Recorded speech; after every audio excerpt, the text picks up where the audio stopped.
Hi and welcome. If you're watching this in real time, it is October 21st of 2021, and we are here for getting the knack of negotiation with 6 skills for nuanced negotiating. So I'm so delighted you're here. Welcome. You've carved out space. You need it. And I know that's not easy these days. So delighted to have you here. Welcome, Sam and Louise. Just let me know in the chat. Can you see me okay? Can you hear me okay? Let me know in the chat if you can hear me and see me okay. Yep. Great. Thanks, Rosemary. Okay. And I'm coming to you from Nairobi, and sometimes, knock on wood, sometimes our power goes down. So I do have a continuous power supply and I have a generator, but if by chance I get knocked off, know that I'll be up and running quickly. And it's this time of the day, it's evening here in Nairobi. Welcome, Jacqueline, I can see you just joined. That we have these beautiful birds called ibis.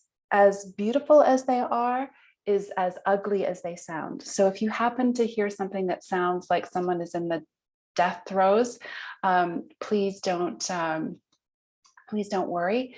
It's just the ibis flying overhead. Damaris is just joining us. Welcome. Okay, and again, welcome YW. Yeah, I know it's really funny until you hear it. Oh, they just, yeah, as ugly sounding as they look beautiful. So welcome to the Learning and Development Roundtable. Let me know in the chat, how many roundtables have you attended? Is this your first? Is this your second, third, etc.? Let me know in the chat.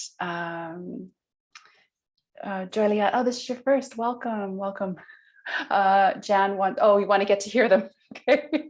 Yeah, it's a little unpredictable, but I'm looking out my window, so if I see them, I'll make notice. If I look, it's yours. Rosemary's been to many. Welcome back. Sam, it's your first. If I look, whether this is your first or your 10th or 20th, please know that you belong here and you are welcome. This is a community that's been gathered for, I think, about almost 9 years now. And it's meant to be really supportive and to acknowledge that we all need support and we all have things to offer. So please feel free to ask questions and offer comments and ideas, because I know that this is an amazing community and that you have so much to give. We are here today. We've covered a ton of different topics over the years in the roundtable, and today we're going to talk about negotiation. And this is based on the member feedback, actually. So I ask you from time to time, including today, what topics that you're interested in having me do. Annabelle's just joining us, and Juliet, welcome. So today I'm going to teach you a couple of tricks to, a couple of tricks to help get the best of your nerves, because oftentimes when we're negotiating, we can be nervous. And we'll do a simple climate analysis for the conflict that you're negotiating. And then we'll go through 6 different skills for negotiating. And I'm going to give you a map, an editable map that you can figure out or fill in rather. And if you are a UN staff, know that you can count this towards your UN mandated training. If we haven't met before, again, my name is Leanne Reagan. So happy to be here with you. Thank you for showing up. And these are 4 different things about me that have a very small story behind them. So let me know which of these numbers you're interested in. So 1 through 4, you can put them in the chat. UNSAS, all I ever learned about negotiation, number 2. Number 3, 100% intercultural, or 4, sick pit. Okay, so Jan put sick pit. Yeah, so I've spent a lot of time, so my master's degree is in intercultural conflict, and I've spent a lot of time studying and thinking and working and training in conflict. And I know that conflict is really hard. So sometimes what I call that feeling of, oh, I know I have to dive in, but this isn't comfortable. It feels really awkward and scary. I call that sick pit. So let me know, have you ever experienced sick pit? Something called sick pit when you're just like, oof, feels awkward. Adelina is just joining us. Welcome, Adelina. Okay, so I see 4. Okay, and then 3, 100% intercultural. So my master's degree is in intercultural conflict resolution, and I really believe that we don't think about conflict, or rather, we don't think about culture enough when we are talking about conflict, negotiation, mediation, etc. So I think almost pretty much 100% of the conflicts that we have are cultural. So if you have a difference in gender, a difference in age, in race, in socioeconomic status, in sexual orientation, in recency of migration and passport country, if there's any difference in any of those things, then you have an intercultural conflict. So I can see that people have experience with sick pit. I'm just letting a few more folks in here. Okay, so that was number 4, number 3, and then I see, okay, number 2, all I ever learned from negotiation. So Beatrice is saying, yes, of course, yeah. So all I ever learned about negotiation, it's a little bit tongue in cheek, but I have 2 boys who are now almost 20, his birthday's coming up, almost 20 and 24. And my older one particularly, he could convince you that the sky is not blue. He is an excellent negotiator. So I feel like being a parent has taught me a lot about negotiation. Welcome, Paula. I can see that you're just joining us. Beatrice is saying that's your daughter. Yeah. Let me know in the comments, is anyone else a parent, and have you learned about negotiation from your kids? Let me know in the comments there. Again, if this is our first time getting to cross paths, my sweet spot, my offering to the world is learning and development. So I typically work in 3 areas. So I work in designing and delivering content around,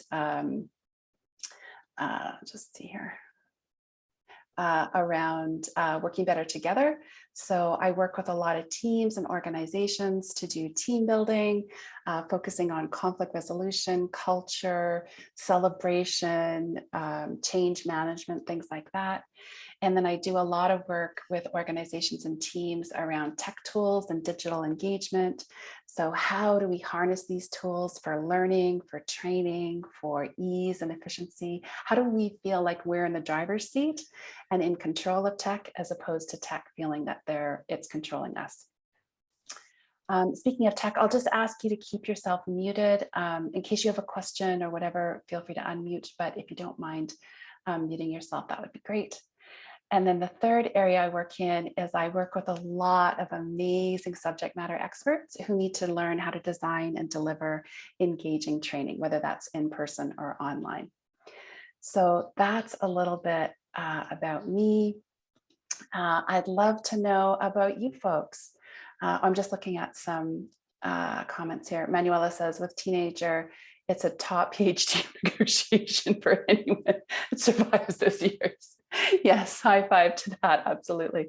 And Claudia is saying, definitely, even at a young age, yes, 7 and 9, my kids are great negotiators. Yeah, I often think raising children who grow into accomplished, healthy, well-balanced, assertive, independent adults are not easy to raise, right? Those are not easy qualities to parent. So, okay, so let me know in the chat. I'd love to hear a little bit more from you folks.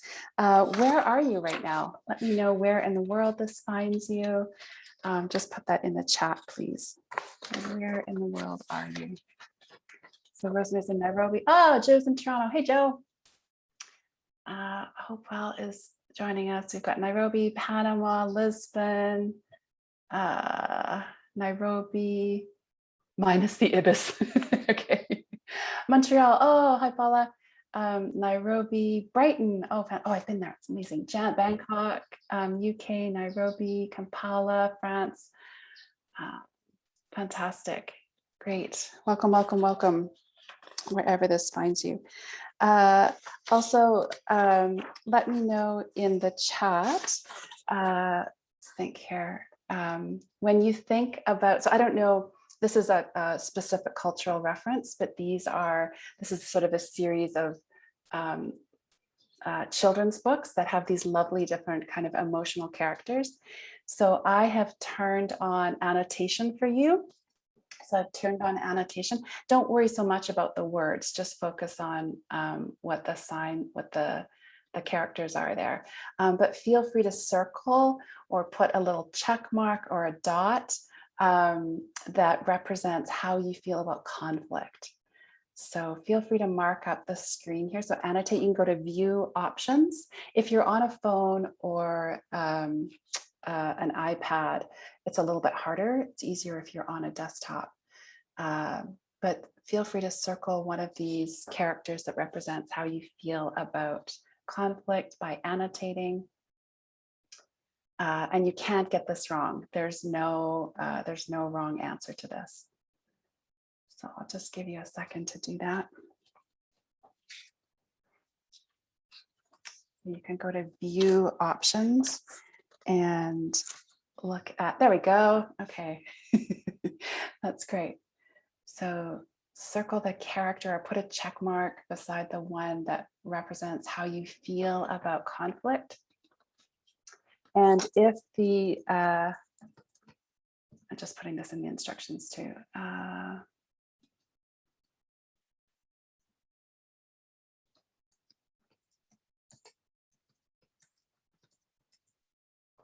Okay, oh, and I was going to say, thanks, Olga. If you, if the tech is getting the best of you, you can also put it in the chat and I can circle it for you. Okay, so we have another, so I'm going to circle this one here. Okay, we've got some other folks joining us. Welcome, welcome. The slow one. Okay, which one is the slow one here? Oh, I see. Okay, nice.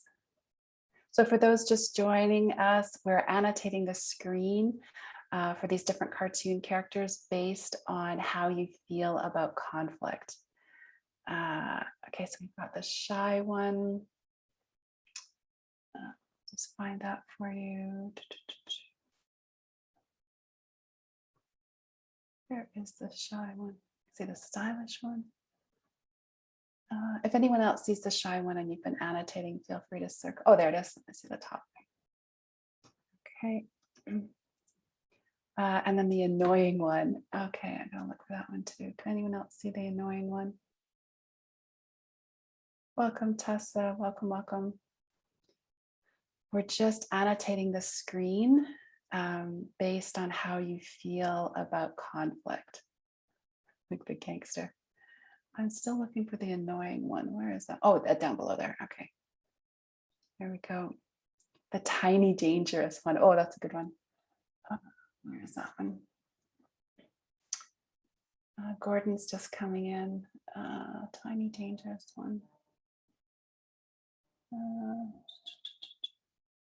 So what I love to see is that there's so much variety. Right. So tiny, okay, tiny dangerous one. Where are you? If anyone else sees it, feel free to circle it.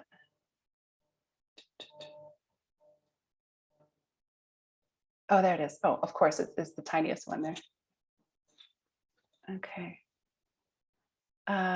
Oh, thanks, Joelia. Can I please explain the expression goody two shoes? Yeah, this is very culturally laden. So a goody two shoes is someone who's very innocent, who's very a little bit naive. I'm so glad that you asked that. Thank you. Always wants to do the right thing.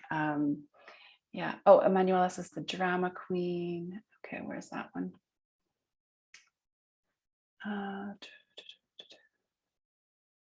Oh, right in the middle. Okay. So we have almost everything here. This is great. Another tiny dangerous one. Okay. That one seems to be the most popular one there. Tiny dangerous. The one with the bad memory. Okay. Nice. Yeah. The one you can depend on. Oh, Hohete. By the way, if I happen to say your name, if I mispronounce your feel free to tell me what the phonetic pronunciation is. Okay, so lots and lots and almost always hungry. Okay, the good friend. Great. Okay, these are great. For those just joining, we're just looking at the icon here, the image that best represents how you feel about conflict. Okay, so I'm going to take a picture of that. Okay, and I'm going to clear it, and then we're going to keep going here. So just a couple of really quick things before we dive into more to content about negotiation, just a couple of things to make your time. I know it's really hard to carve out time for these kinds of things. Oh, great, Hohete. Oh, I'm glad I got it right. Thanks, thanks. So a couple things to make sure that you are getting the most out of your time. Please, please, please ask questions, offer ideas, suggestions. Please take note of the wisdom of the group. There's so many smart folks in the group here, so everyone has something to offer. Also know that we're recording, so you can always come back and look at the recording. You'll get an audio recording, a video recording, the PowerPoint. You'll get a workbook with all the resources. However, only the members, only the learning and development members get those. So if you are new to our community, I'm just putting this in the chat here. There's a link there to get more information about the roundtable, and then there's a link to join, and it's free to sign up. Once you become a member, once you're signed up, you get all the invitations and you get access to 9+ years of resources. So if that's of interest, please make sure you do that. Also, please share that link widely. The more the merrier. It's really, really, I think, important and lovely to grow a focus on learning. I think that's how we're going to resolve pressing social problems if we really have a learning lens. So please feel free to share those links with colleagues and friends. When you RSVP for a meeting like you did today to be able to get this content, that's different than becoming a member. Okay, so those are two separate things. RSVPing for a meeting is different from signing up to become a member. You need to RSVP for each meeting, but once you're a member, you're a member. Also, if you are a UN staff, and only if you're a UN staff, and if you want to get credit for this, if you want to count this workshop towards your UN mandated training, there is an attendance sheet to fill in. And I just put that link in the chat there. So make sure that you fill it in by the end of today, please, whenever your end of today is. Finally, mark your calendars. We have one more roundtable for this year, and then we'll take a break in December, and then we'll start again in January. I don't have the January or the 2022 dates up yet, but those will come up soon. We alternate the roundtables to try to take into account all the different time zones. So every second month, they're on a Friday morning, East Africa time, and every other month they're at this time, so 5 p.m. East Africa time. Hi, Halima, welcome, welcome. Priska, yes, I think interns, I'm not sure. Feel free to sign the sheet, Priska, and you can chat with your HR person, but just make sure that that the sheet is signed, and then you can chat and get more information about that from your HR person. Okay, and I'm always looking for topics. I really want to serve you and grow this community. So in a moment, I'm going to share a poll. And I'd love to know, January's topic will probably be on how to do a learning plan for yourself for the year. But I'm thinking about these particular topics. So in a moment, I'll ask you to fill in the poll, and you can check as many topics as you want. So are you interested in must-have easy tech tools to save your sanity? Okay, so must-have easy tech tools to be more efficient, save your sanity, etc. Are you interested in how to get learning to leave the room? So if you're doing training, how do you get people to actually apply the learning? Are you interested in collaboration, right? How to collaborate? And or are you interested in how to make online meetings more interactive or other? So again, I'm just going to pull up a poll here. And you should be able to see this poll now. So just let me know, can you see the poll? Okay, great. I can see people voting. That means you can see it. And again, you can pick as many topics as you want. You don't have to pick just one. So if all of them interest you, you can pick all. If there's 3 out of the 4 that interest you, just let me know. If you select other, then put your idea in the chat for another topic. So we've got simple must-have, easy tech tools. We've got how do you get the learning to leave the room? So after workshop, how do you get people to apply their learning? How to make online meetings more interactive, and how to collaborate. Oh, it's running almost equal. It's very okay. So I'll just leave it open for another minute and then I'll show you the results here.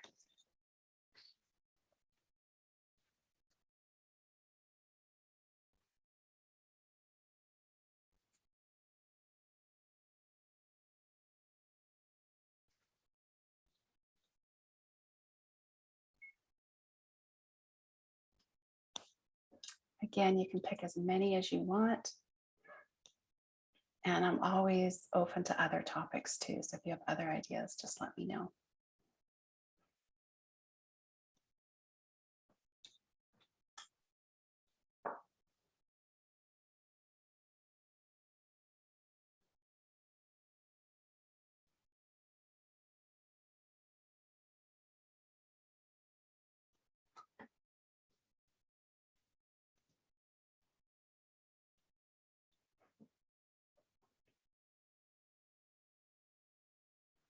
Hi, Florence, welcome. We're just looking at potential topics for other roundtables.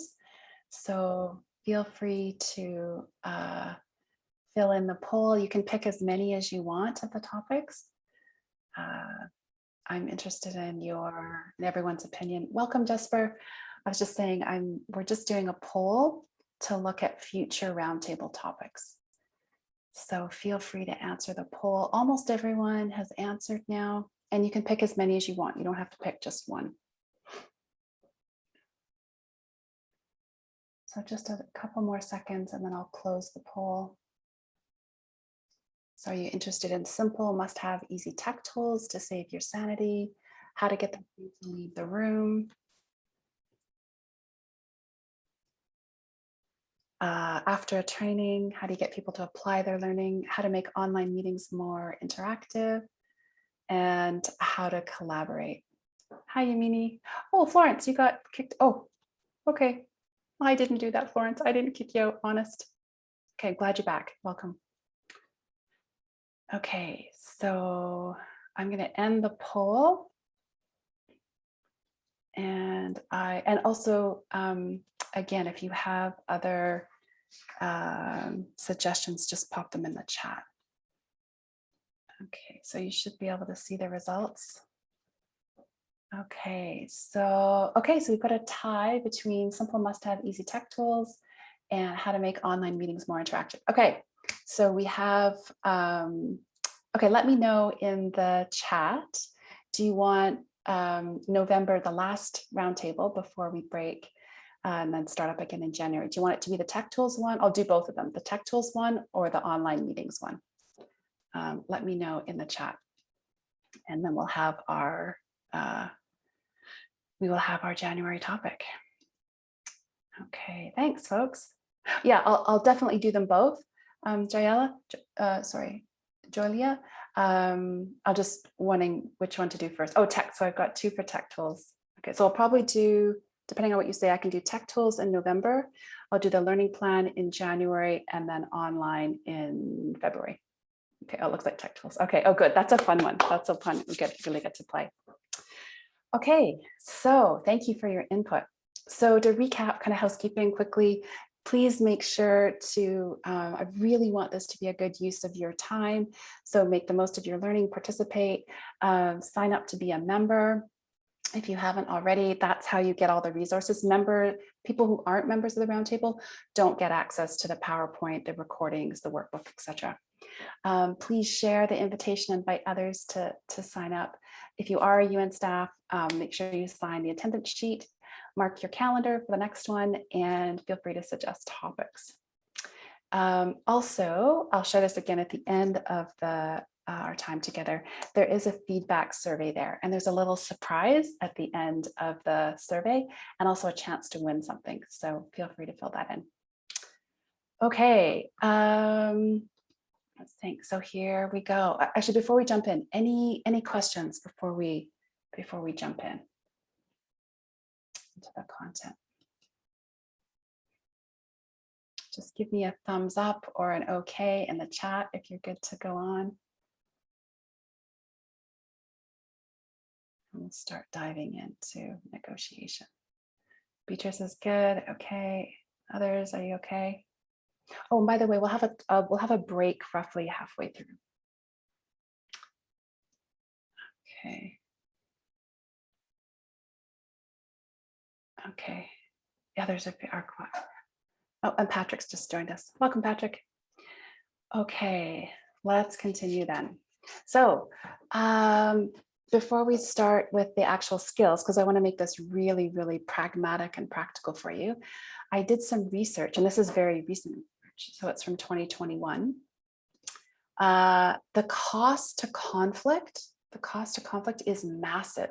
It's 28.5 billion euros in the UK alone, which is an average of £1,000 for every employee in the UK every year, and just under £3,000 annually for every person involved in the conflict. In terms of the States, this is amazing. So employees spend approximately almost 3 hours every week. 3 hours every week. Welcome back, Diana. Involved in a conflict. And that's about $359 billion in hours that are filled with and focused on conflict instead of positive productivity. By the way, I looked for some stats on Africa and I couldn't find any. So if anyone has some, I'd love to get them. So the cost. Oh, Diana, I'm just going to ask you to mute. Oh, okay, there we go. So just a reminder to keep yourself muted unless you have a question. Be great. So the cost is massive for individuals. For individuals involved in conflict in the workplace, it can lead to increased stress, anxiety, depression, more sick days, and decreased productivity, disengagement, and motivation. For organizations, the cost is also huge. It can be a very unhealthy organizational culture, staff resigning and the cost to replace those staff, project fails, and presenteeism. So people showing up, but not really doing much, right? So presenteeism. Jan is saying perhaps conflict can also be productive at times. Absolutely, it can be. If people have the skills to deal with it, right? Absolutely, good point, Jan. So if people have good conflict resolution skills, good negotiation skills, good communication skills, intercultural skills, communication skills, conflict can absolutely be very, very positive.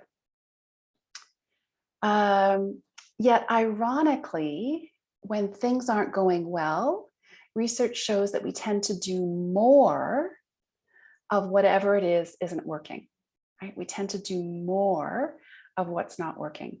So I'm going to show you a very tongue-in-cheek example of that. So I'm just going to queue up a quick video here.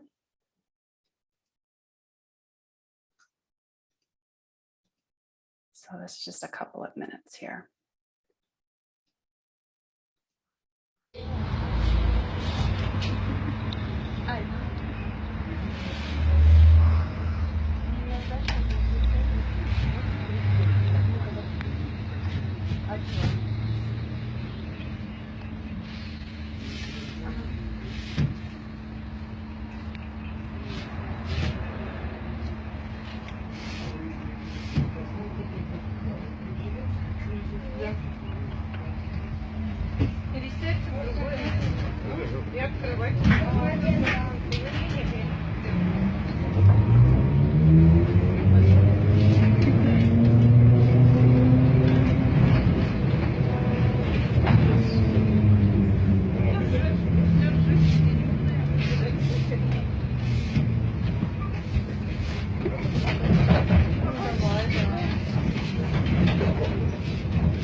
Остановка. Улица Нартова. Нельзя, потому что двигает. Осторожно, двери закрываются.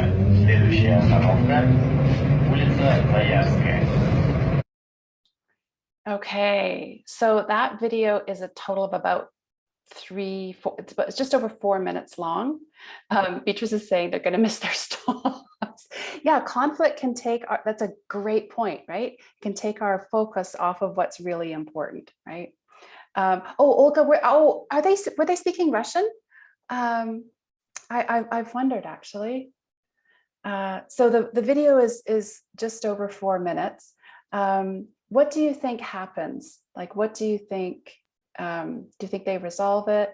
Oh, they were. Oh, thanks, Olga. I'm so glad to know that. That's great. I'm gonna go back to our PowerPoint here.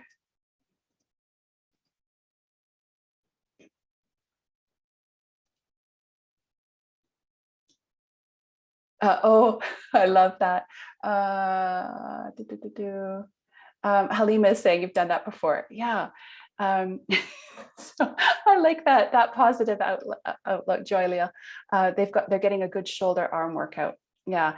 And Sarah, lack of communication and dialogue. And what an amazing example of doing more of what's not working, right? So clearly, one of them pushing it shut, one of them pulling it open. It's clearly not working, but they're just continuing to do more and the same thing over and over. Beatrice saying clash of egos. Yeah, and maybe a lack of skills, a lack of what is the problem? It could be that the person who wants the window open or closed rather has some allergies, or could be a lot of different things going on that we just don't know. Yeah, Claudia, childlike behavior. Yeah, when we're in conflict, actually blood starts draining from our brain, and our hearing goes down. So our body is kicking in to fight, freeze, or flee. And it is really easy to act like a child. Yeah, great comments, great comments. Okay, so I wanted to kick us off with a couple of skills.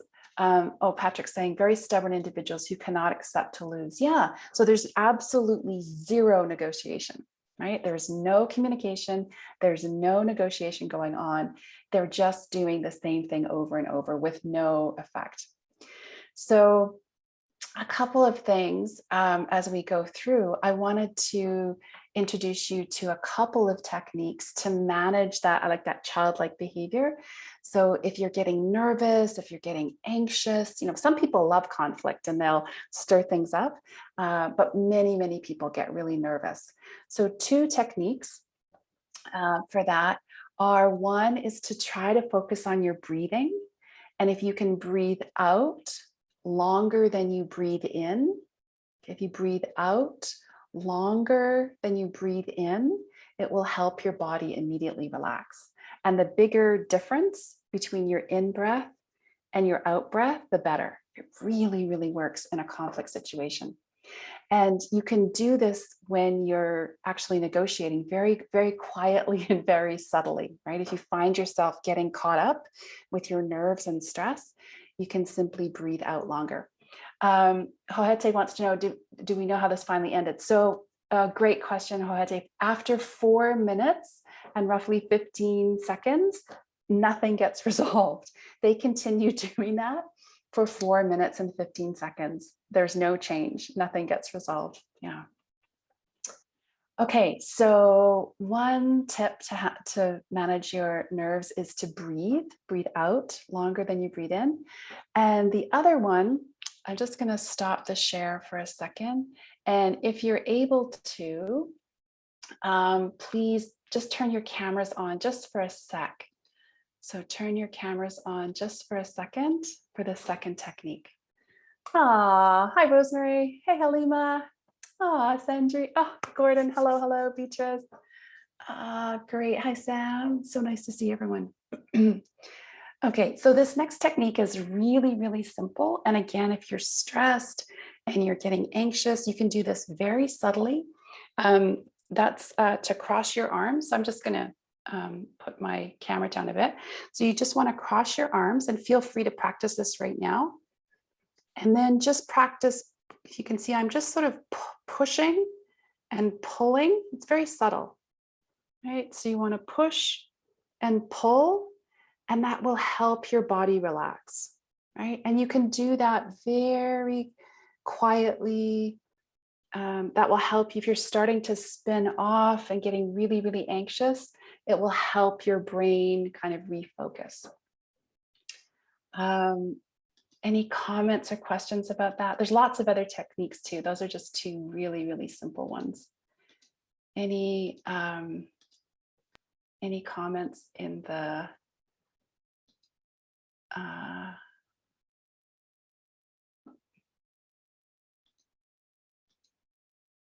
go back here just a second. I'm just setting the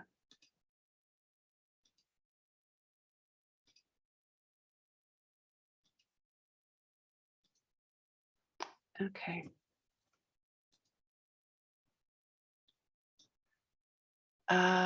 Manuela, if you have Headspace, 2 to 3 minute meditation on stress relief in that app. Yeah, absolutely. Meditation can really help.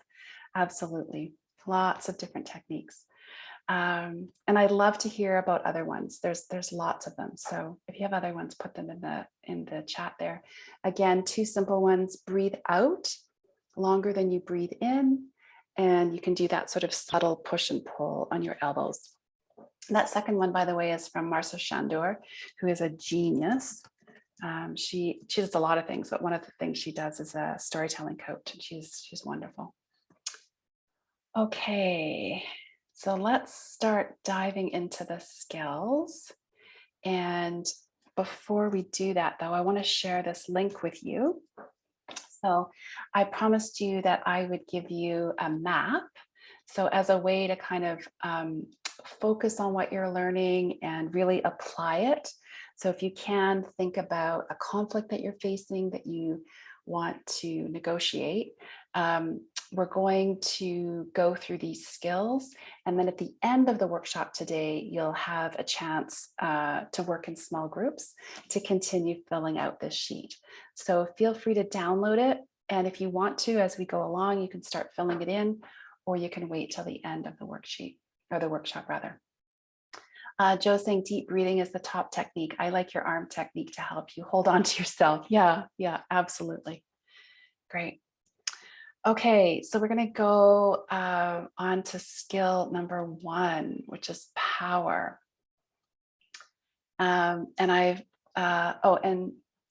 Pinky is saying sometimes the situation necessitates one to walk away. Yes. Oh, we're going to get to that.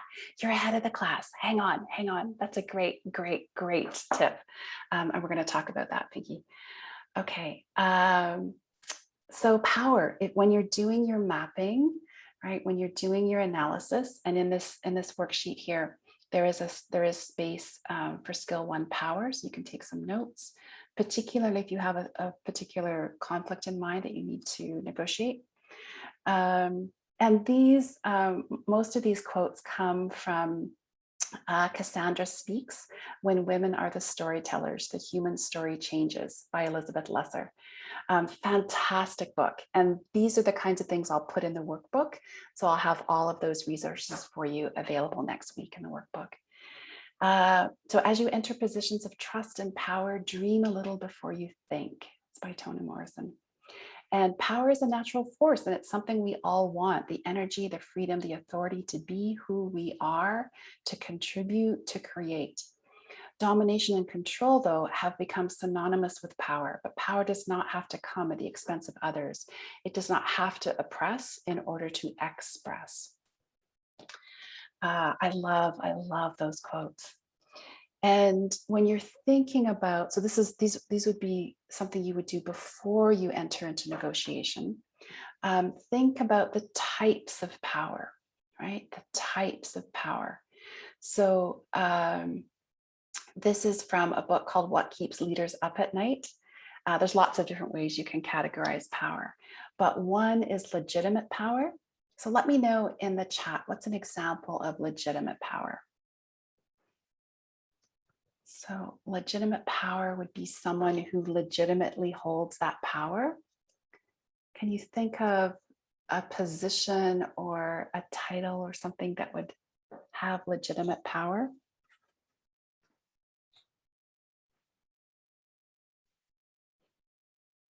The power of parents over their children. Yeah, Beatrice, yeah. Sandrine, it's kind of that. The substantive knowledge, that's actually another one. Yeah, Hohate, yeah, elected office is a great example, or a judge. Now, assuming that the judge and the elected official there got into those positions with due process, those are legitimate, those are examples of legitimate power. Okay, number two, coercive power, right? It's another type of power. Hi, Lindsay, welcome. Gordon is saying when it's backed by law. Yeah, if you're in a country where there is a rule of law, yeah. Priska, police, that's an interesting one. So depending on where you live, that can be legitimate power, or it can be an example of coercive power, depending on the police force in where you live. Sandrine is saying mom. So Sandrine, I don't know if you meant that as coercive power. That your mom could also be an example of legitimate power or coercive power. Okay, and then Sandrine said having substantive knowledge. So that's actually expert power, right? So if you really have depth and breadth and expertise in a particular area, you can have expert power. Informational power, this is an interesting one. I see this in the UN. Sometimes people trade on information, right? They can hoard it. Information is something to keep to myself and use as power, or to be shared. As Mara is saying, head of social group committee with experience. Yeah, so that could be an expert. That could also, depending on their experience, that could be informational power.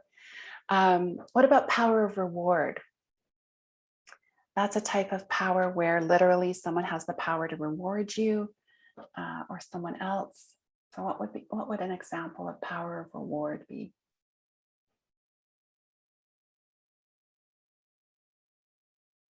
Could be your supervisor, right? It could be a professor who has the power to say, yes, your defense of your thesis was successful and you get your master's degree or your PhD.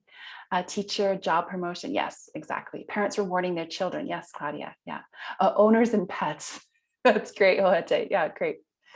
Okay, and then connection power, this is an interesting one. So people tend to use this very differently. It can be very positive or it can be very negative. So connection power, do people know the this program Lunch Club? Have you heard of, I think it's lunchclub.com. It is fantastic. If you've not heard of this, oh, go sign up. Not now, wait till the end of the workshop. Lunch Club, it's free and you can sign up and you put a profile in and you say the kinds of people you're interested in meeting with. And then as many times as you want, it will match you with people to have a meeting. So today I met the most amazing person in Dubai. Like we just were sparking off of each other, and he has a lot of connection power. He actually also has a lot of expert power and information power, but it was really clear to me in our meeting today that he was very willing and able to connect me to other people that he thought might be interested in my skill set. So check that out at some point.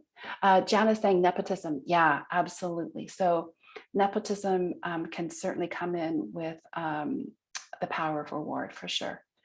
Oh, Beatrice, I had a colleague who used to name drop. Yeah, so again, you can use these for good or not so much, right? Yeah, so you're saying to, just to show off. Yeah, so that's a great negative example. Welcome, Chinwei. So glad you're here. We're talking about skill number 1 about power. So connection, those people who just automatically, you're having a conversation, they're like, oh, I know someone you should meet. Would you like me to make an introduction? And then the referent power, that's also an interesting one.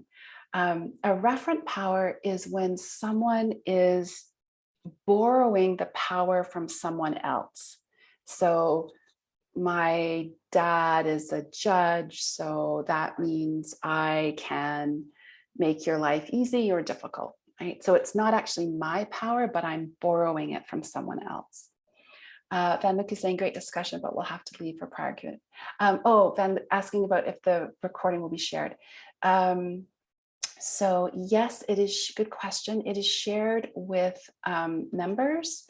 So as long as you're a member, and I'll just share that again right here, only members get access to all the resources. So next week, I'll send a message to all the members and they'll get the workbook, the PowerPoint, the audio recording, and the video recording, as well as access to all the 9 years.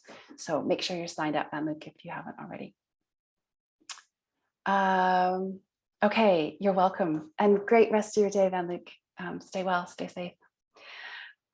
Okay, so skill number 1, power. So you've got that worksheet. You can make some notes there. It's really good when you're about to do a negotiation is to think about what kind of power is involved, both your power and the person or the people that you're trying to negotiate with. What kind of power do they have?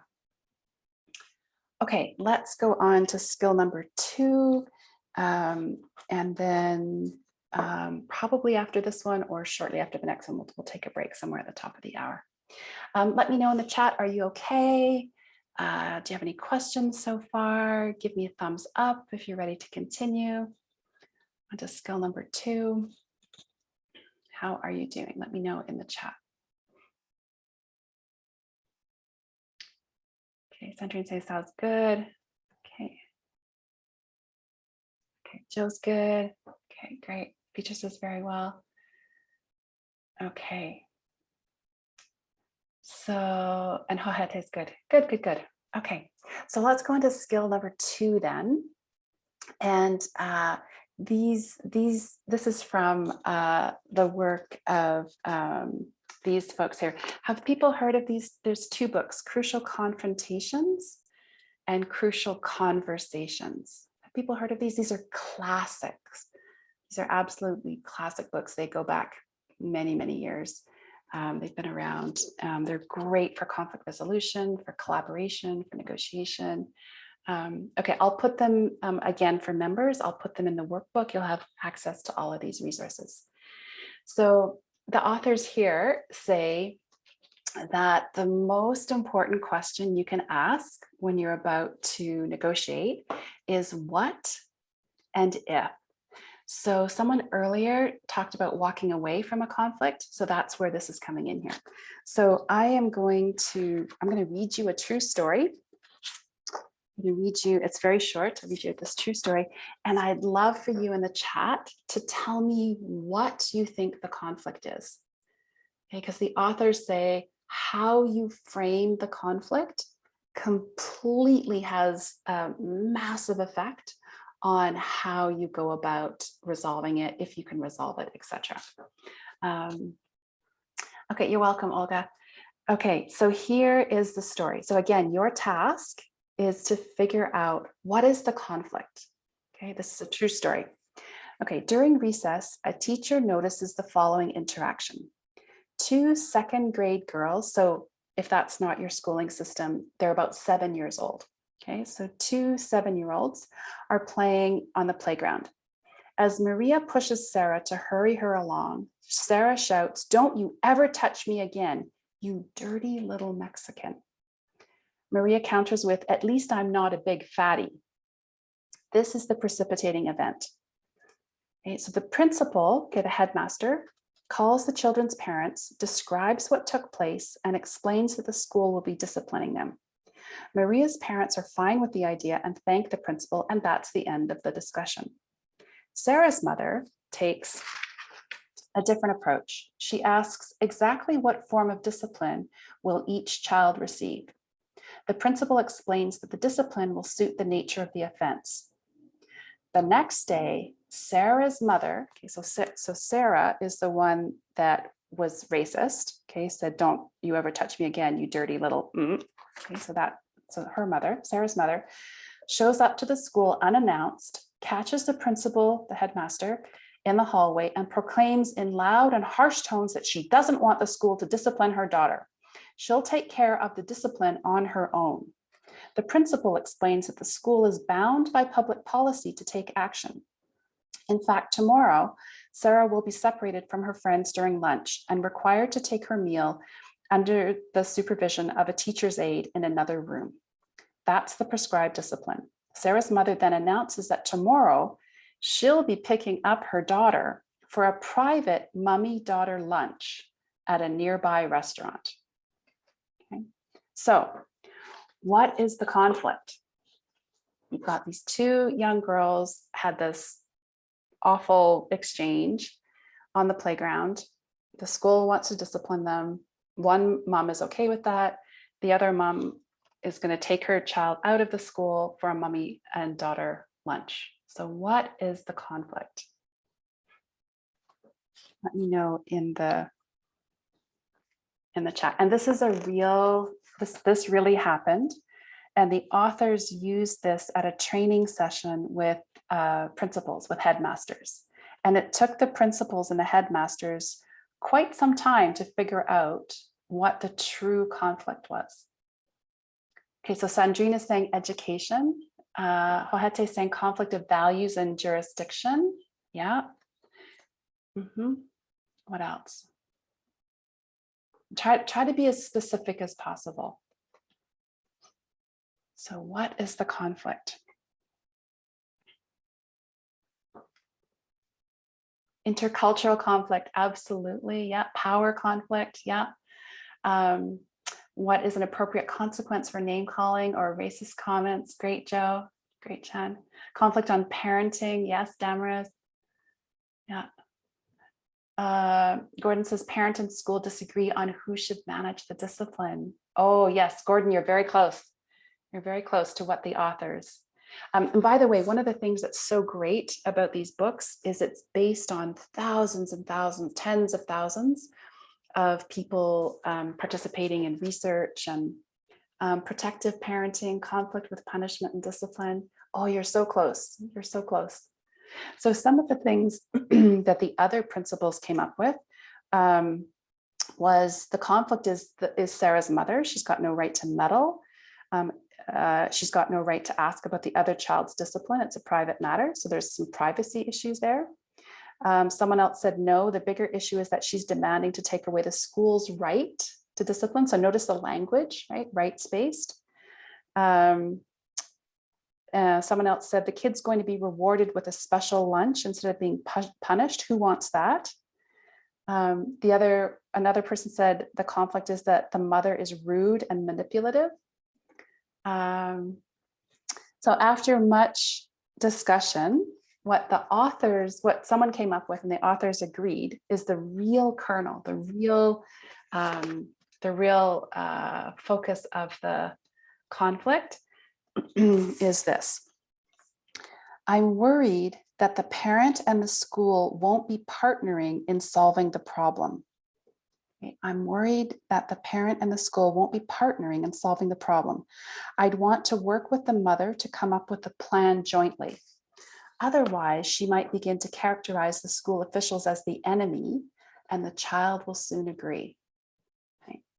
So I think that's so interesting, right? That it took principals quite some time to diagnose the really, if you really drill down to what was the real nature of the conflict.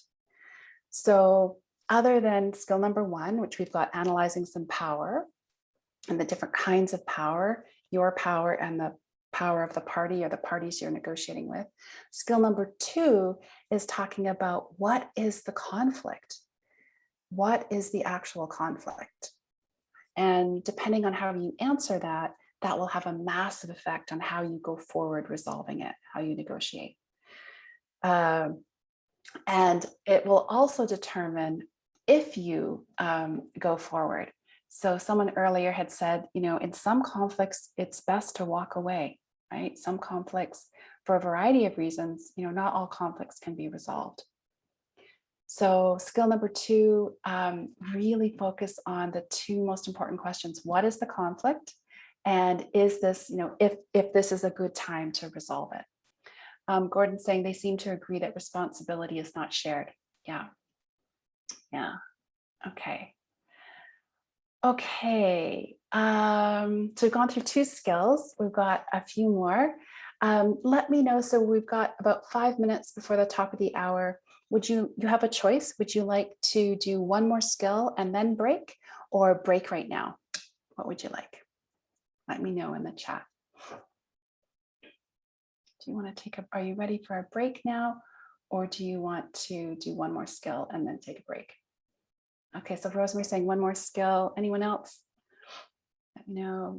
Okay, got lots of 1 more. Okay, so let's go to number 3. And this is key questions. So we've got power, we've got what and if, and then key questions. So one of the things about negotiation is that oftentimes we're looking for answers, right? We want the answers. But just as what is a really key question, we want to come up with other key questions that will really get into the nature of the conflict. So we call those key questions. And one type of key question is called a wicked question. Oh, I think, did someone unmute?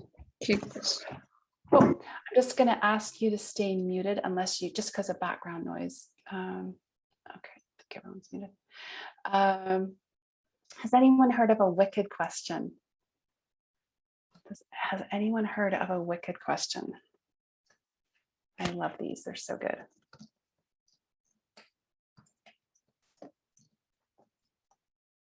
Okay, so wicked questions are a type of key question. Okay, so a key question example is what?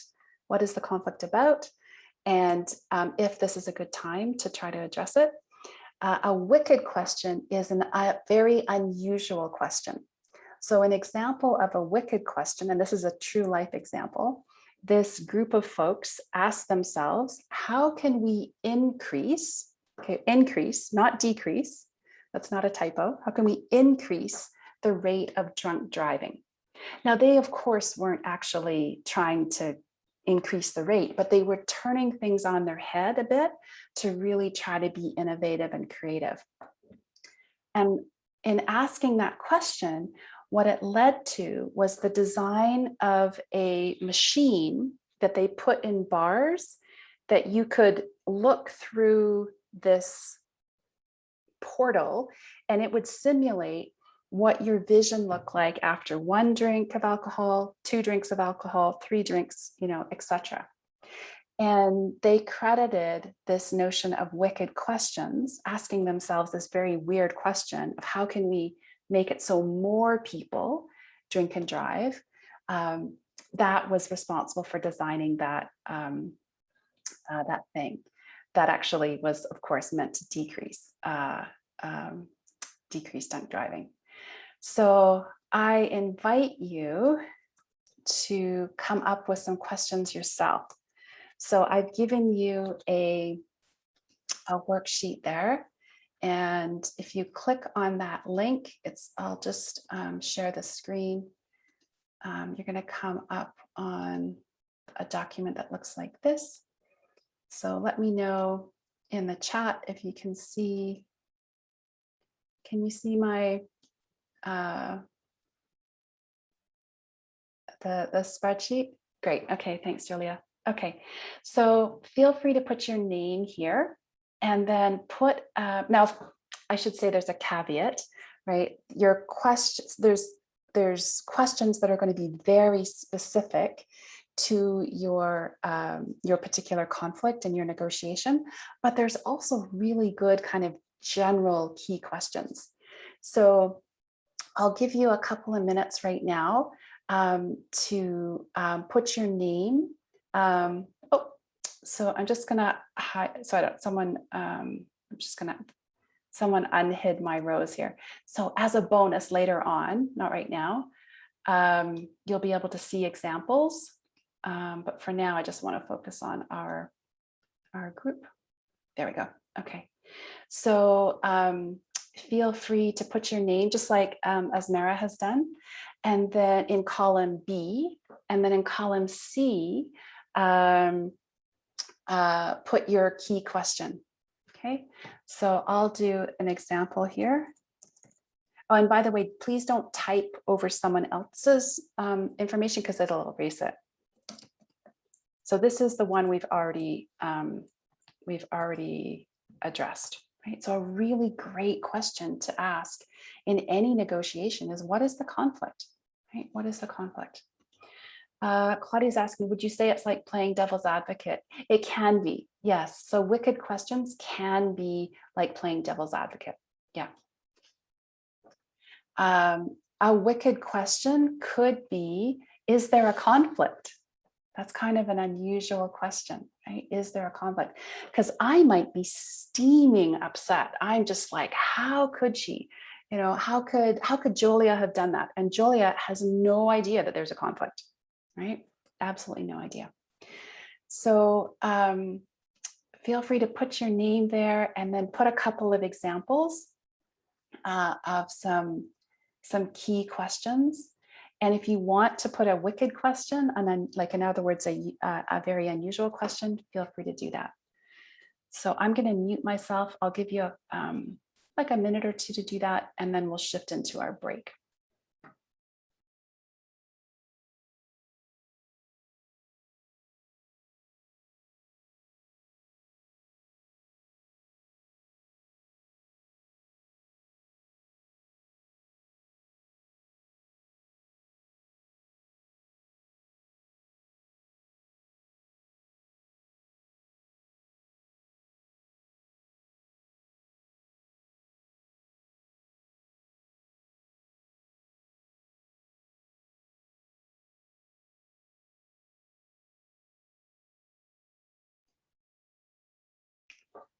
Okay, these are great. So as Mara said, what can I say or do to further aggravate the person? And just to be clear, she's put that that's a wicked question. Oh, that's great. I love that. That's really, really great. Claudia said, what's the worst outcome that could result from this conflict? That's great. That's really good. And the best outcome, right? Another question might be, what does success look like? Right? What does so if Claudia and I are in a conflict, we're negotiating, I could ask her, what does a successful resolution look like to you? That can tell me a lot about how she's framing the conflict. Julia is saying, how to prove that climate change is not true. Oh, nice. I'm assuming that's a wicked question. Or maybe not, I don't know. Jan saying, what will make you change your mind? Okay, sure, that's a little bit positional, right? So you want to be a little bit careful of that one. How to make another party who's in denial realize that there is a conflict. Okay, great. How does the conflict make you feel? Oh, how does the conflict make you feel? How have you dealt with it before? Oh, just for great ones. Yeah. How do you normally resolve conflict, right? Are there any cultural things I should be aware of for how you prefer to resolve conflict, right? Elia is saying, how do I prevent this from blowing up? Nice. Notice that some of the conflicts some of the questions are internally focused. So they're focused on you as the party who's negotiating. And some of them are focused on something I would ask the other person. How can I make my working relationship with my boss worse? Okay, great wicked question. Great wicked question, Elise. I'm assuming that's a wicked question. Gordon says, is the existing situation preferable to potential outcomes? Oh, great. So like, is it worth it, right? Can I live with this conflict? Great. Okay, great questions. And I will leave this here. So you can always come back to this and take a look at this. And I'll put this resource, I'll put this link in the workbook that members will get next week. Oh, I see someone has to leave. No worries. Okay, great. Okay, so does this feel like a good place to take like a 7-minute break? And then we'll come back with skill number 4. You can always keep working on these questions if you want, but I do really want to give you the opportunity to take a quick break, a stretch, pet your cat, get a glass of water. What do you think? Do break time? Okay, great. So, so let's do like say seven minutes. Okay, so I'm going to start. I'll pause the recording in just a sec. And I'll see you back here in 7 minutes. Thanks, everybody. See you back in 7 minutes.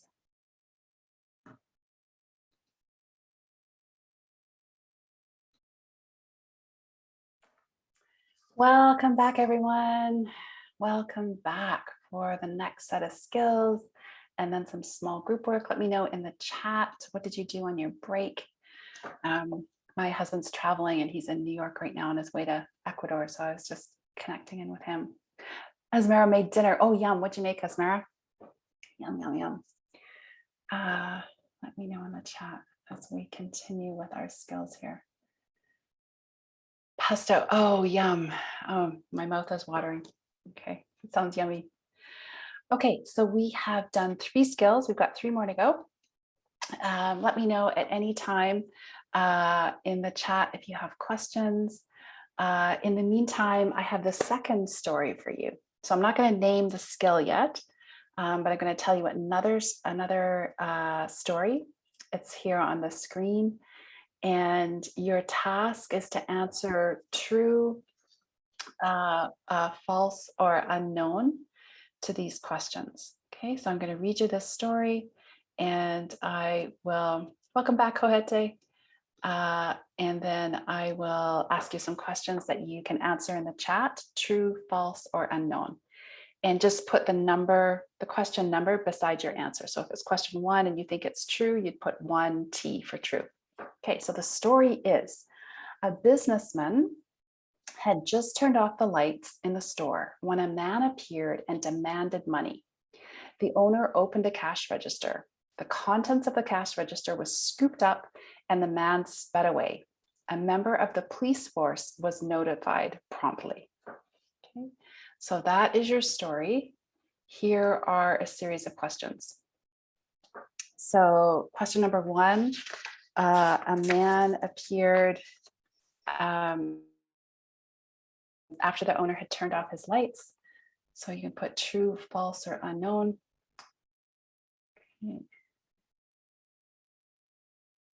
Okay, number 2, the robber was a man. Okay, and number 3, the man did not demand money. So you've got your answers there. You may also want to make a note of them just by pen or paper when we come back to them. Okay, here are some more questions. Number 4, the man who opened the cash register was the owner. Number 4. Oh, I like that, Jan. Tough. I like the various answers here. Make sure that you're also making a note so that you can come back. So number 4, the man who opened the cash register was the owner. Number 5, the store owner scooped up the contents of the cash register and ran away. Number 6, someone opened a cash register.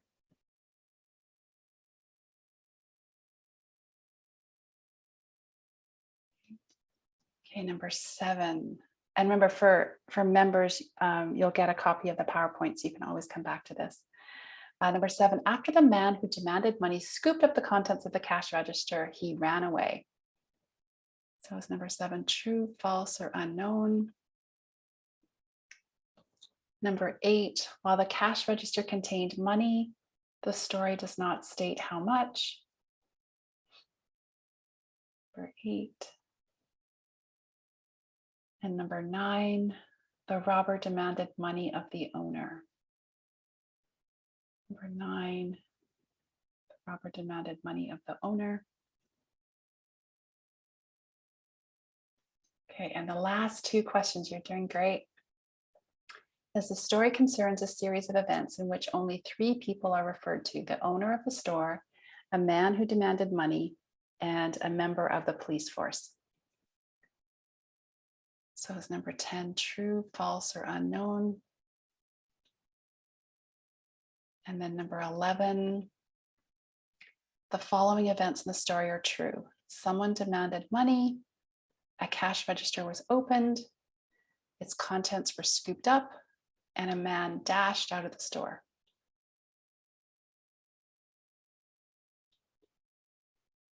Okay, so I don't know if your head is spinning yet, but let me just go. I'm going to give you the answers in just a second here.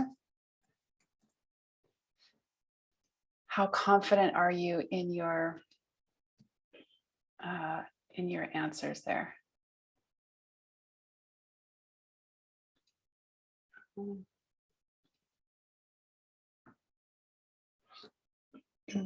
Sorry, just take me a second to pull these up. And any guesses? So let me know your confidence level in your answers. And just saying not very confident. Asmara is saying, would have loved to go back to the story. Oh, you guessed for someone. Yes, yeah, that's a bit hard. I know I'd have a hard time with that.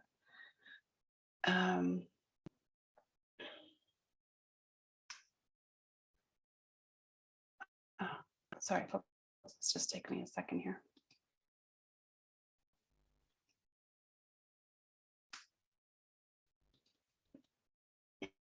Come on.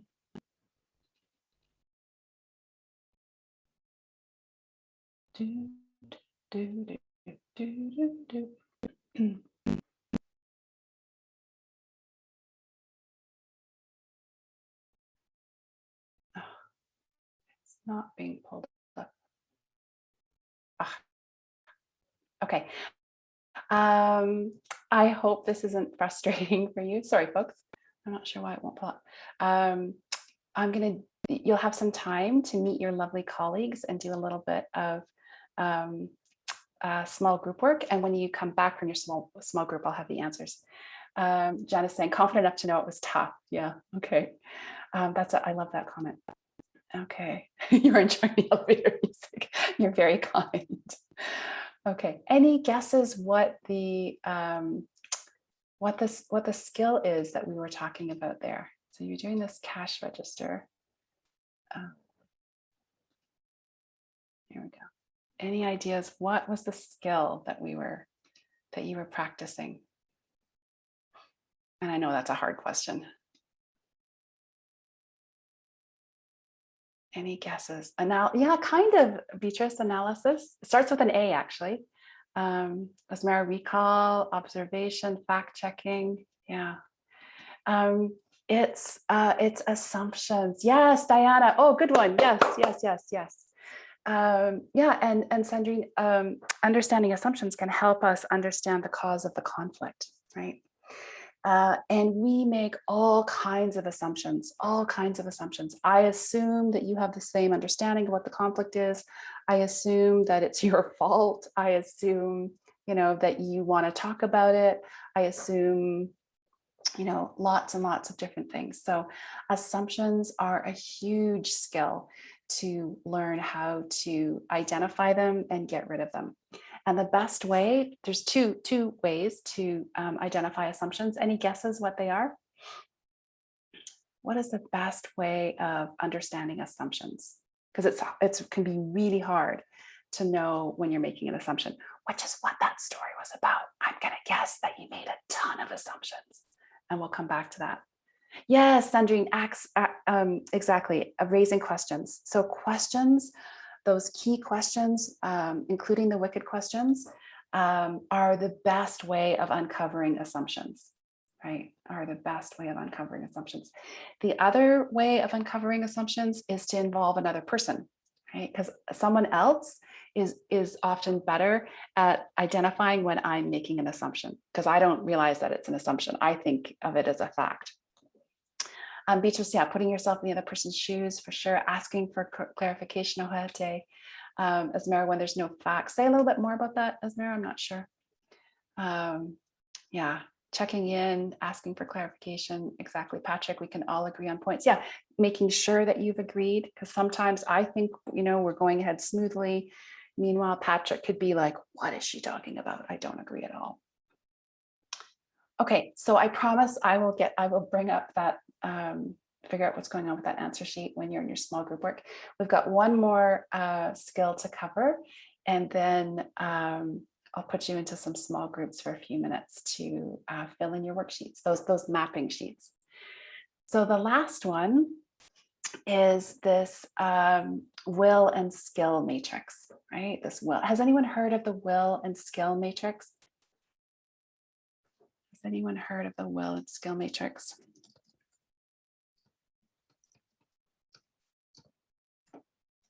This is such a great tool. It's so simple, and you can use it for supervising, you can use it for team building, you can use it for negotiation, you can use it for intercultural issues, all kinds of different things.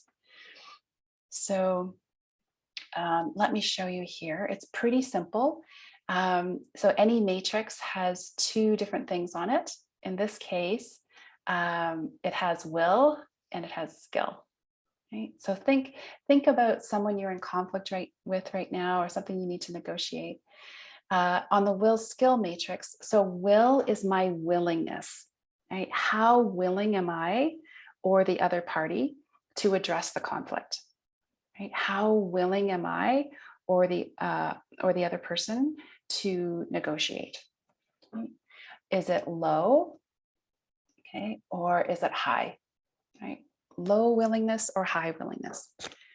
And then secondly, what are our skill levels? So in this case, what are our skill levels when it comes to conflict resolution and negotiation?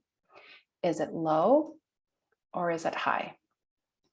And then, as with any other good matrix, when you put those two things together, you come up with 4 options. So you have the unwilling person, right? So this person is low on will and high on skill. So they're able, right? But they're unwilling. Okay. We'll call this the yellow person. The red person, this is tough. If you let me know if you have any red people in your life. These people are unable, so they do not have the skills, and they're also unwilling. So we'll call those red people. By the way, there's no correlation in the colors. Right? The third option is we have people who are able and willing. So I'm going to guess that that's everyone in our group, because you're here, right? You're here to learn. So you're willing and you're able to address the conflict. Okay. And then the final person, this isn't going to show up. Let me just change the color here. The final type of person is they are unable. So they don't have the skills, but they're willing, right? They're willing. So this is these two people here, this type of person here, and this type of person here are really good to deal with because they're motivated. Another way to say willingness is motivation, right? This one here tends to be the hardest person. Okay, Alaya, thank you for attending. Lovely to have you here. Make sure you remember if you do want to get the resources afterwards. Okay, comments, questions about the will skill matrix?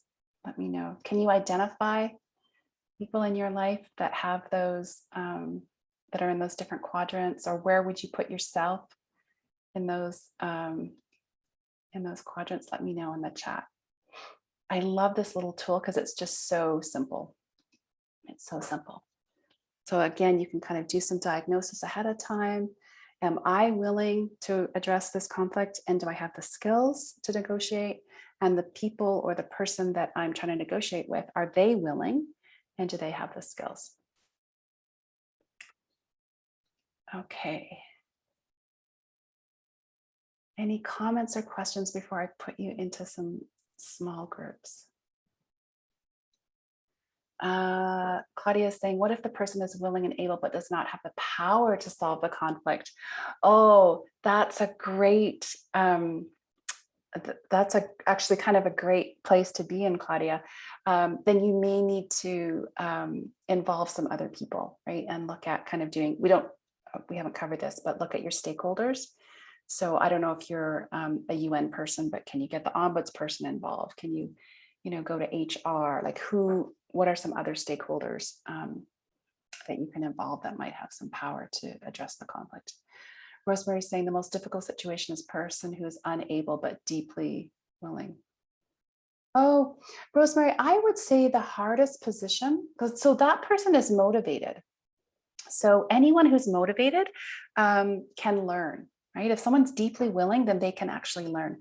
I would say the hardest person is someone who is willing, or sorry, unwilling. They're able to, but they're unwilling. Like, I don't care. It's not important to me. I'm not going to address it. That's tough, as is the person who's unable and unwilling. Hypercube, says Gordon. Yeah, okay. Beatrice, I had a situation where the other party, I think, was able but not willing at all. They wielded all the power. Okay, yeah, so Asmira, in that instance, again, you might want to look at some stakeholder analysis. Yeah, okay, so I love how you're combining this with power, right? Because they do go together for sure. Yeah. Okay, lovely. You guys are so smart. Thank you, thank you, thank you. Okay, we are almost at the bottom of the hour. So with your position, not your position, with your permission rather, I'll share this link again. So this is the link to this worksheet. So we've talked about these different skills here. So we've done this, we've talked about power, we've talked about two really important questions of what is the conflict and if we should be looking at resolving it. We've talked about key questions, including wicked questions. We've talked about assumptions, and then we've talked about this will and skill matrix, which is a little bit off the screen here. So I just love to give you a little taste. Don't put any pressure on yourself to fill in this entire worksheet. It's yours. You can use it as many times as you like.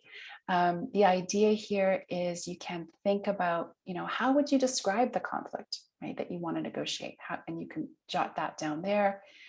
How would you describe the climate? Right now, we talked a little bit about that at the beginning for yourself and the person that you're in conflict with.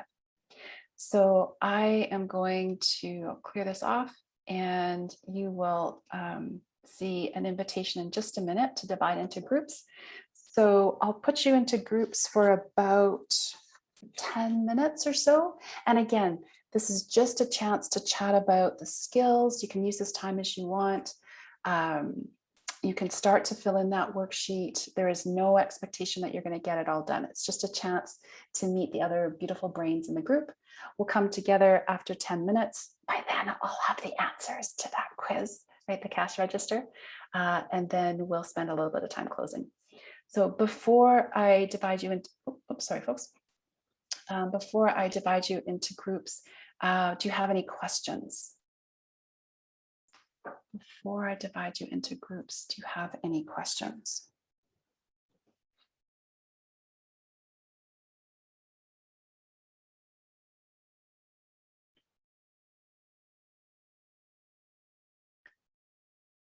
Oh, Beatrice. Okay, so I'll send the instructions to each of the groups too, but essentially you can talk about this worksheet and to start filling it in. So you can pick a particular skill and focus on that. You can use the time however you wish, right? But essentially, No worries, no worries. So you're going to chat about the skills and about filling in this mapping worksheet. Okay, does that make sense, Beatrice? Let me know. I'll send the instructions to the individual groups. You're going to see an invitation come up very soon. You need to click on that and it will, you're welcome, Hoete. That will take you into the small group room. Make sure you introduce yourself. I'll be watching to make sure there's at least 2 people in each room. And then I'll let you know when you have 1 minute left to come back. So make sure that you take advantage of these big, beautiful brains that are on the call with us and chat about this mapping. Okay, I'm going to divide you up now.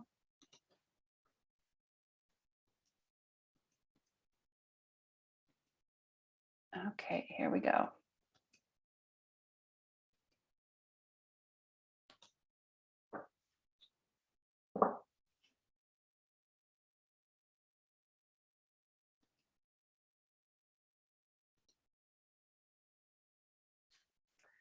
Hi, everyone. Welcome back. We were still doing the exercise. I know. And again, please, if you're feeling any pressure, just, just wipe that pressure from your shoulder. It's just a small time to introduce yourself to other beautiful brains in the group and to get a sense of starting to use that mapping sheet. So let me know in the chat, how did it go? Louisa, trying to talk fast is the second one to tell. It feels like an auction or something, right? Like, oh, sorry to stress you. Esmera is saying, nice to meet you, Joe and Pinkle. Oh, that's great. Yeah, I think part of the beautiful gift of our community is that we're a community and there's so many interesting, cool people that's part of this group. So, and please continue to connect if that's your wish. Okay, oh, Gordon was saying, trying to listen fast. Nice. Okay, so again, feel free to use that worksheet as a way to kind of wrap your head around getting ready to negotiate, moving into the negotiation, and then as you move through it. Okay, who's ready to see the answers? I dug those out while you were in your small group. Let me know if you want to see the answers to that cash register story.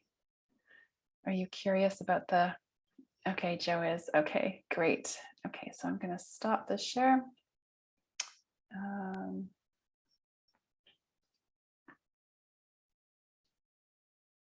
Okay, and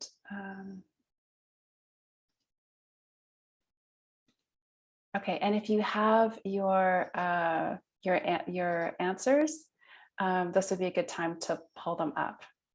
So if you jotted those down. Okay, so here we go. A man appeared after the owner had turned off the lights is, ta-da, unknown. Okay, it's unknown because we don't know if the businessman is the owner. Okay, number 2, the robber was a man is, ta-da, unknown because we don't know if there's a robber. Okay, we do not know if there's a robber. The man did not demand money. Okay, that's false. Okay. Number 4, the man who opened the cash register was the owner is unknown because we don't know if it was a man. Number 5, the store owner scooped up the contents of the cash register and ran away is unknown because we don't know that it was a store owner. Okay, that did that. Gordon's saying 11 was the one that sounded the most true based on other multiple choice tests. Okay, interesting. Number 6, someone opened a cash register. At this point, people are just like, true? Okay, it is true. Okay, that's definitely true. It's the only true one though. Number 7, after the man who demanded the money scooped up the contents of the cash register, he ran away. Okay, we don't know. It's unknown if he scooped up the contents. So lots of unknowns. Number 8, while the cash register contained money, the story does not state how much. It's unknown. Right? We don't know that there was money in there. Now, sometimes people say to me at this point, Leanne, it's called a cash register, right? But there could be Visa slips in there. There could be M-Pesa, if you're from, mobile money, if you're from East Africa, it could be anything that's in there other than money. Number 9, the robber demanded money of the owner is unknown, again, because we don't know if there was a robber. And number 10, the story concerns a series of events. It's unknown because the businessman could actually be a 4th member, right? So we don't know. And number 11, the following events in the story are true. It's unknown. Now, this one usually gets the most pushback because it talks about a man dashing out of the store. The person could have been in a wheelchair and wheeled out of the store, right? We don't know. So there's one false, one true, and the rest are unknown. So let me know in the comments, how did you do? Did you make some assumptions there? Which is really, really, really common to do.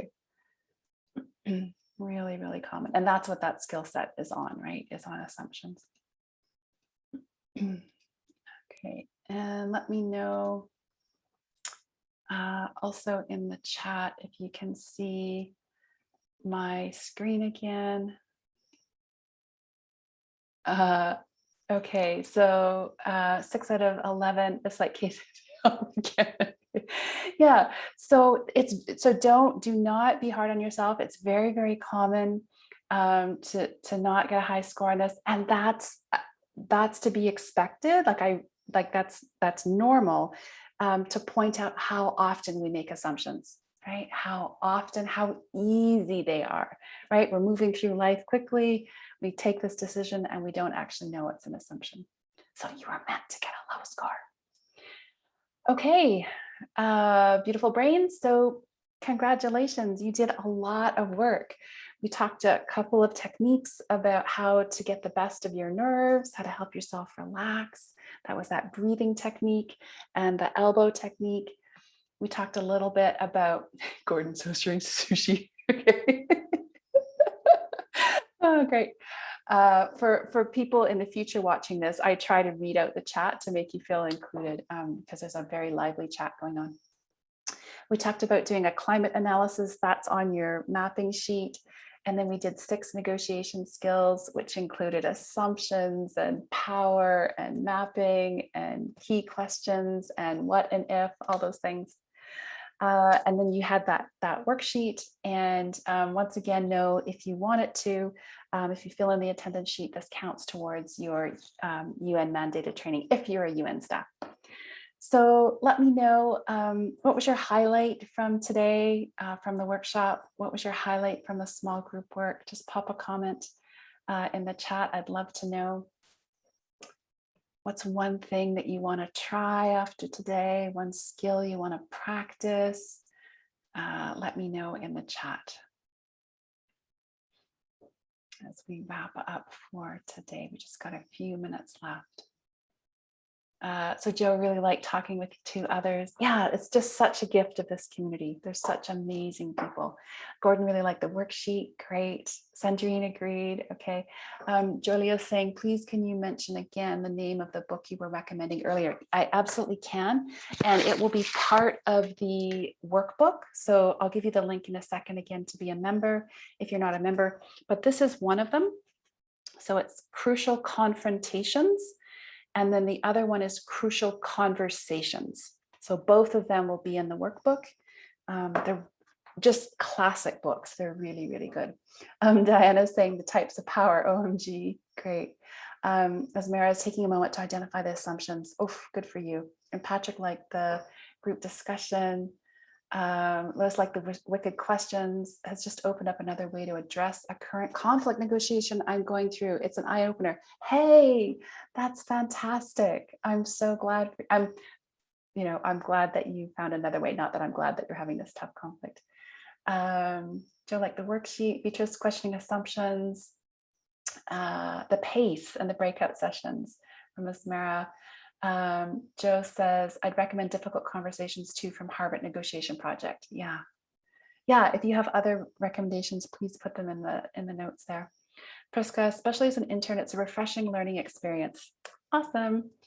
And Pinkle saying it was an interactive, lively session. Group discussion was definitely a welcome surprise. Oh, great. And Halima, group discussion. Terrific. Well, as we get ready to close temporarily, because hopefully we'll see you back in our community again next month. Here, once again, are those links. So I get a lot of questions about this. So this is why I say it kind of multiple times. I will send out the audio recording, the video recording. I'll send out the PowerPoint. I'll send out a whole workbook with all bunch of resources in it, but only members get those. So the link to become a member is in the chat, and it's free. There's no cost. Then you also get all the invitations to the monthly meetings, and you get an email when the resources are ready, etc. There's also a Facebook group. There's a Learning and Development Facebook group. So if you wish, you can join that. That link is in the chat. And please, please, please share the link to any of your colleagues and friends who are interested in learning, training, education, etc. I love to grow our community. Please mark your calendars now, November 19th. You're the first ones to know this. It's going to be based on your requests. Tech tools to save your sanity. So easy peasy tech tools. We'll definitely do that one. And don't forget to, if you are a UN staff, fill in that attendance sheet. Gordon's saying, so it's definitely some Thursday in Mexico. Say more, Gordon? I'm not sure what you mean. And Claudia's saying, I'm still trying to wrap my head around using assumptions to solve conflict. I tend to think that assumptions would be negative because they could be linked to unconscious bias. Could you please share?